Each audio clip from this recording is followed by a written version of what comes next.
राम राम, आप देख रहे हैं इंडिया न्यूज हरियाणा और मैं हूं आपके साथ आयुष। चलिए बुलेटिन की शुरुआत करेंगे इस वक्त की बड़ी और अहम खबर के साथ। बड़ी खबर का रुख करते हैं गुरुग्राम में पार्श्वनाथ डेवलपर्स की मनमानी का मामला।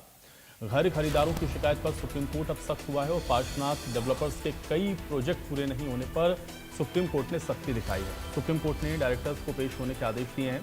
कोर्ट ने हरियाणा सरकार से भी पूछा है कि इस पर कार्रवाई क्यों नहीं हुई। घर की पूरी कीमत चुकाने के बावजूद बिल्डर ने पोजीशन क्यों नहीं दिया। पार्श्वनाथ एक्सोटिका प्रोजेक्ट के पीड़ितों की ओर से ये याचिका लगाई गई है। हरियाणा के मुख्य सचिव और डीजीपी को कोर्ट के निर्देश हैं। इसके अलावा डीसी कमिश्नर और एसपी को भी कोर्ट की ओर से निर्देश जारी हुए हैं। निर्देशों का पालन करने और अनुपालन हलफनामा जमा करना होगा। तो पार्श्वनाथ एक्सोटिका प्रोजेक्ट के पीड़ितों की ओर से याचिका लगाई गई। इसमें आज सुनवाई सुप्रीम कोर्ट ने की है और कोर्ट ने हरियाणा सरकार से भी पूछा है कि आखिर इस मामले में कार्रवाई क्यों नहीं की गई है। डीसी और कमिश्नर और एसपी को कोर्ट की ओर से निर्देशित किया गया है। तो पार्श्वनाथ डेवलपर्स मनमानी का ये मामला है। निर्देशों का पालन और अनुपालना नहीं किए जाने को लेकर के सुप्रीम कोर्ट की ओर से सख्ती बरती गई है। घर खरीदारों की शिकायत पर सुप्रीम कोर्ट ने ये सख्ती बरती है। घर की पूरी कीमत चुकाने के बावजूद ये पोजीशन क्यों नहीं दिया गया, ये सुप्रीम कोर्ट की ओर से पूछा गया है। इसमें हरियाणा के मुख्य सचिव और डीजीपी को कोर्ट की ओर से इसमें जवाब देने को कहा गया है। सुप्रीम कोर्ट ने डायरेक्टर्स को भी पेश होने के आदेश दिए हैं। यह पार्श्वनाथ एक्सोटिका सिटी है और घर खरीदारों की शिकायत पर सुप्रीम कोर्ट में आज इस मामले में सुनवाई हुई है।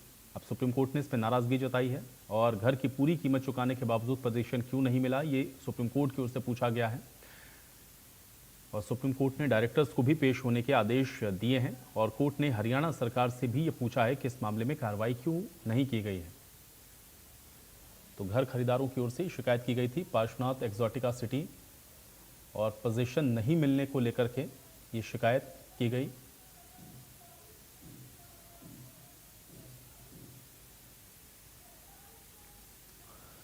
तो पार्श्वनाथ डेवलपर्स मनमानी का ये मामला है। सुप्रीम कोर्ट ने डायरेक्टर्स को पेश होने के आदेश इस मामले में दिए हैं और कोर्ट ने हरियाणा सरकार से भी पूछा है कि इस मामले में कार्रवाई क्यों नहीं की गई है। घर की पूरी कीमत चुकाने के बावजूद भी बिल्डर ने पोजीशन क्यों नहीं दिया। तो पार्श्वनाथ डेवलपर्स के कई प्रोजेक्ट पूरे नहीं होने पर यह सख्ती बरती गई है। डीसी कमिश्नर और एसपी को भी कोर्ट की ओर से निर्देशित किया गया है और सुप्रीम कोर्ट ने डायरेक्टर्स को पेश होने के आदेश दिए हैं।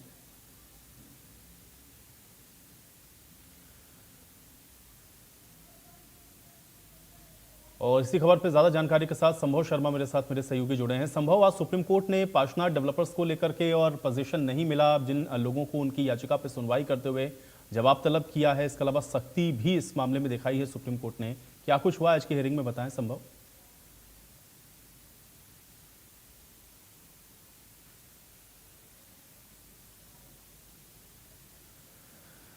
चलिए, संभव तक शायद आवाज नहीं पहुंच रही है। पार्श्वनाथ डेवलपर्स की मनमानी के मामले से जुड़ी हुई आज एक याचिका जिस पर सुनवाई सुप्रीम कोर्ट ने की है और इस पर कार्रवाई क्यों नहीं हुई, पोजीशन क्यों नहीं मिला, यह सवाल भी सुप्रीम कोर्ट की ओर से पूछा गया है। घर की पूरी कीमत देने के बावजूद भी बिल्डर्स ने पोजीशन क्यों नहीं दिया। इसके अलावा इसमें हरियाणा के मुख्य सचिव और डीजीपी को भी तलब किया गया है। इसके अलावा डीसी कमिश्नर और एसपी से रिपोर्ट इस मामले में मांगी गई है। सुप्रीम कोर्ट ने जो डायरेक्टर्स हैं उनको पेश होने के भी आदेश दिए हैं। संभव हमारे साथ जुड़ रहे हैं जानकारी के साथ। संभव, घर खरीदारों की शिकायत पर आज सुप्रीम कोर्ट में सुनवाई हुई। सुप्रीम कोर्ट ने हरियाणा सरकार को भी इस मामले में जवाब देने के लिए भी कहा है और साथ में यह भी कहा गया कि पूरी कीमत देने के बावजूद भी पोजीशन क्यों नहीं मिला है। तो सुप्रीम कोर्ट की आज सख्ती काफी देखने को मिली इस मामले में। क्या कुछ हुआ है आज की हियरिंग में, संभव अपडेट करें। जी बिल्कुल, देखिए मामला चीफ जस्टिस ऑफ इंडिया मुख्य न्यायाधीश सूर्यकांत के सामने था और मामले की सुनवाई के दौरान सुप्रीम कोर्ट ने कई डीप सवाल पूछे। उसमें पहला सवाल यही पूछा कि क्या कोई नेक्सस है बिल्डर्स के बीच में और लोकल एडमिनिस्ट्रेशन प्रशासन के बीच में, क्योंकि ये जो ये होम बायर्स थे जिनका घर है, जिन्हें अब तक पोजेशन नहीं मिला है, उनकी याचिकाएं सुप्रीम कोर्ट में थी और उन याचिकाओं में यही कहा गया था और उनमें से कुछ पिटिशनर यहाँ कोर्ट में भी मौजूद थे हियरिंग के दौरान। उनका यही कहना था कि हम पूरा पैसा दे चुके हैं, पूरा भुगतान कर चुके हैं और अब तक फ्लैट का पोजीशन नहीं मिला। लगभग 2 दशक हो चुके हैं और ये तमाम अथॉरिटीज के पास मामला रहा, चाहे स्टेट गवर्नमेंट की अथॉरिटीज हो और तमाम अथॉरिटीज। तो सुप्रीम कोर्ट ने सभी से सवाल पूछा कि इतना समय क्यों लगा। और वारंट की जहां तक बात होती है, अरेस्ट वारंट, वो भी अगर इशू किया गया तो अरेस्ट क्यों नहीं किए गए, और क्या कोई लोकल एडमिनिस्ट्रेशन और बिल्डर्स के बीच में नेक्सस है, उसकी डिटेल रिपोर्ट सुप्रीम कोर्ट ने मांगी है। और साथ ही साथ ये जो डायरेक्टर हैं इसके उन्हें प्रोड्यूस होना है, अगली बार उन्हें बुलाया गया है। और उसके अलावा तमाम तरह के जो टिप्पणियां यहाँ सुप्रीम कोर्ट की हैं वो अपने आप में महत्वपूर्ण है। यहाँ सुप्रीम कोर्ट ने सीधे तौर पर घर खरीदारों को लेकर एक तरह से सख्ती दिखाई है और उन्होंने हरियाणा सरकार से पूछा है कि ये जो डेवलपर्स थे इनके कई प्रोजेक्ट पूरे ना होने के बावजूद उनके खिलाफ कोई सही कार्रवाई क्यों नहीं की गई, ये एक पॉइंट नंबर 1। और chief justice of India Suryakant, justice जयमाल बख्शी और जस्टिस वी मोहना, 3 जजों की बेंच ने आदेश में कहा कि ये जो रिट याचिकाएं हैं उन घर खरीदारों की हैं और उनकी मुश्किलें लगातार बढ़ रही हैं और लगभग 20 साल हो चुके हैं और उन्हें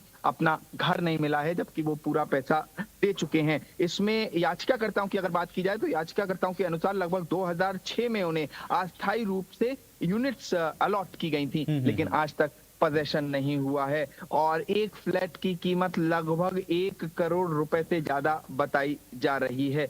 अब इसमें ये देखना होगा कि चूंकि ये पहले मामला जो राज्य सरकार की डेवलपमेंट अथॉरिटी होती है उसके पास पहुंचा था और उसमें भी आदेश दिया गया था कि बिल्डर्स जो हैं वो मुआवजा दें, लेकिन अब तक टिल डेट कोई मुआवजा नहीं दिया गया है, ऐसा पिटिशनर्स का कहना था। और सुप्रीम कोर्ट ने लगभग सबसे इस मामले में जवाब मांगा है। और इसके साथ साथ जो इम्पोर्टेंट है वो ये है कि बिल्डर्स और लोकल एडमिनिस्ट्रेशन, इसका क्या क्या नेक्सस है, उस पे हरियाणा सरकार से भी जवाब मांगा है। महत्वपूर्ण ये होगा कि हरियाणा सरकार जब सुप्रीम कोर्ट में अगली बार सुनवाई होती है तो उस पर क्या कहती है और इसकी पूरी डिटेल मांगी है, पूरी टाइमलाइन मांगी है कि किस तरह से ये इसमें अलॉटमेंट्स हुए और क्यों अब तक पोजेशन नहीं हो पाया है। और साथ ही साथ बैंक अकाउंट्स फ्रीज कर दिए गए हैं यहाँ पर बिल्डर्स के, ये अपने आप में महत्वपूर्ण है। तो ये तमाम डेवलपमेंट्स एक तरह से, और देखिए ना,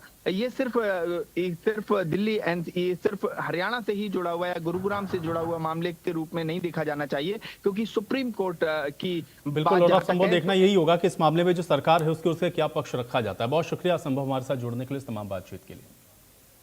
अगली खबर का रुख कर लेते हैं। गुरुग्राम से खबर है, एक बार फिर से बम की धमकी मिली।